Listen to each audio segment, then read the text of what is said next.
And this is how a forest is replanted. Hello from Sabah, or more specifically Sipitang. Join me as I take you on a tour and tell you what the real deal is. Sejak itu SFI tidak beroperasi sudah, jadi apabila Yayasan Sabah sudah ambil, saya hampir 2 tahun sudahlah bertugas. Oh, okay. Di sini. Saya bersyukur juga sebab apabila Yayasan Sabah mengambil alih di area SFI yang telah terbengkalai beginilah. Jadi kita punya government pun bagi kita satu kerja lah melalui dengan ini Yayasan Sabah. Happy juga lah bagi kita peluang pekerjaan lah. Sekurang-kurangnya kembali juga kita bekerja. And this is what you call a seeding tray. So from these little holes is where your forest begins. Ini umur dia kita transfer daripada penanaman sana, ini umur dia 1 bulan. Selama 1 bulan dia di sini, selepas itu kita akan push dia pergi open area untuk jangka masa 2 bulan. Ini umur 3 bulan. Ini sedia sudah mau pergi ladang untuk ditanam. Kayu 2 spesies sini kami harvest dari hutan dan hantar ke sini, dan kami telah tempatkan kayu ini di Logiat melalui Yayasan Sabah, yaitu Kerajaan Negeri mengambil inisiatif untuk mengusah mana-mana kawasan yang ada di sini. Jadi sekurang-kurangnya ini adalah satu pulangan baik dan kebaikan kepada pekerja. Saya telah bekerja di tempat ini dan saya bersyukur karena telah diberi peluang untuk bekerja di tempat ini. Sekurang-kurangnya saya dapat menyumbang kepada company saya yang saya bekerja, dan company pun menyumbang kepada Kerajaan Negeri, dan sama-sama kita stabilkan ekonomi yang ada pada hari ini supaya akan maju bersama. Kerajaan pada hari ini adil sebab kita merujuk kepada tempoh hayat kayu itu. Kalau kita biarkan saja, sayang untuk kayu tidak dapat dituai. Jadi rugi. Dia akan merugikan kepada Kerajaan Negeri dan kita semua. Walau macam manapun tentang isu-isu yang di luar sana yang kita dengar, kita abaikan. Kalau boleh kita bersikap positif. Kita beri sokongan kepada manajemen dan Kerajaan Negeri Sabah.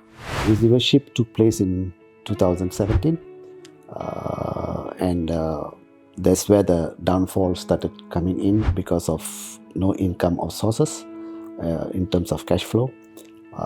Salaries was not paid to our local workers and everybody, inclusive of EPF is still that's outstanding there. And basically in 2019 onwards, Grant Thornton has taken over charge of SFI, and they were operating in SFI. We have an agreement saying that we need to fulfill maintenance of the forestry, which has been done for many years. When Sabah, government has taken over, took back the land, and I believe all the land has been parked in the Yayasan Sabah, where some of the companies has been asked to come and help them. So what they are currently doing now is, what I fully understand is, they're harvesting, yes, a tree of acacia which has been planted about 15 to 20 years old tree, and this acacia tree will get damaged after 7 to 8 years. It's all gets sick and all this kind of thing, which can be used later, rotting. I say rotting. So what I think the Sabah government has put initiative there to harvest and to replant back. That's a good thing for the state, for the people, and things like that. So it actually must understand, SFI is owned by 98.02% by Balapur, built. 1.98% by the government. So my question I will ask simply, any organization in any state in Sabah, any area of Sabah, or even any other state, how could the state government support the people with a share of 1.98%? Since Balapur left, and then the right person has taken over Grant Thornton, receivership. The receivership should manage the whole team of people and pay them rightfully. I was told also right now, but 300 to 400 families are still staying there occupied. They are waiting for the 5 month salary, then only they will move out. The current company now which is operating there, they also hired SFI staff of, I think, 200 to 300 people working there. I think I was also told the Yayasan Sabah has been monitoring very closely with the current company which is operating there. What they're harvesting and how much is going out and what is the turnover, what they're planting. There's a rule even in Sabah and Sarawak that even hard timber or this kind of timber, when we harvest, we are required to replant back.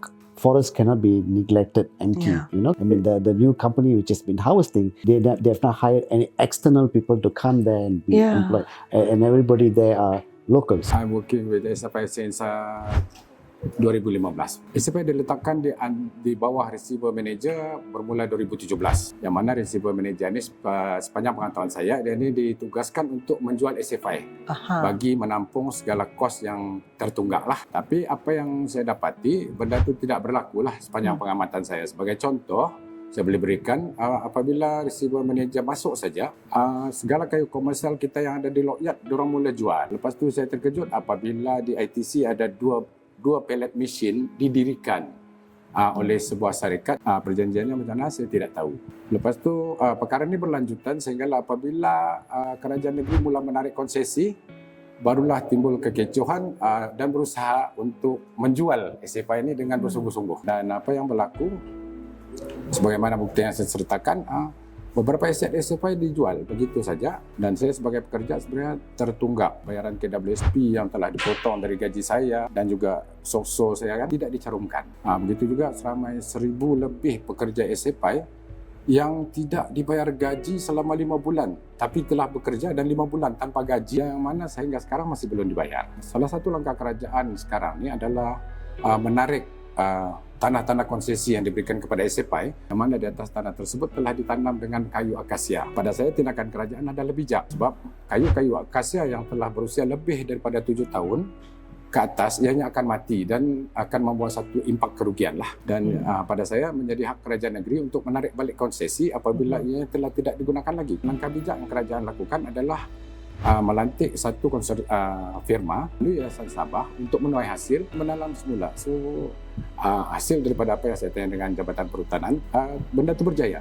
Kelestarian hutan tu boleh dikatakan ianya akan berterusan, yang mana tuai dan tanam semula. Jadi tidak akan wujud kerugian. Apa yang dilakukan, apa yang dilakukan oleh kerajaan tersebut sebenarnya membawa satu impak yang bagus. Samping itu dia sebenarnya mewujudkan semula peluang kerajaan sebagaimana yang kerajaan janjikan melalui Yayasan Sabah. Syarikat yang dilantik tersebut akan mengambil pekerja SFI yang lama untuk bekerja, kecuali mereka menolak. Sebagaimana kita tahu kerajaan negeri lebih kepada melestarikan kehijauan kan, tiap hutan yang ditanam ataupun dituai mesti ditanam semula. Dan itu yang sedang berlaku sekarang. Dan terima kasih kepada firma yang dilantik oleh Yayasan Sabah kerana telah menjalankan usaha tersebut. Dan saya ada bertanya dengan Jabatan Perhutanan, memang mereka bersetuju. Benda itu sedang berjalan dan pokok yang ditanam sedang hidup dan penyelenggaraannya pun berjalan.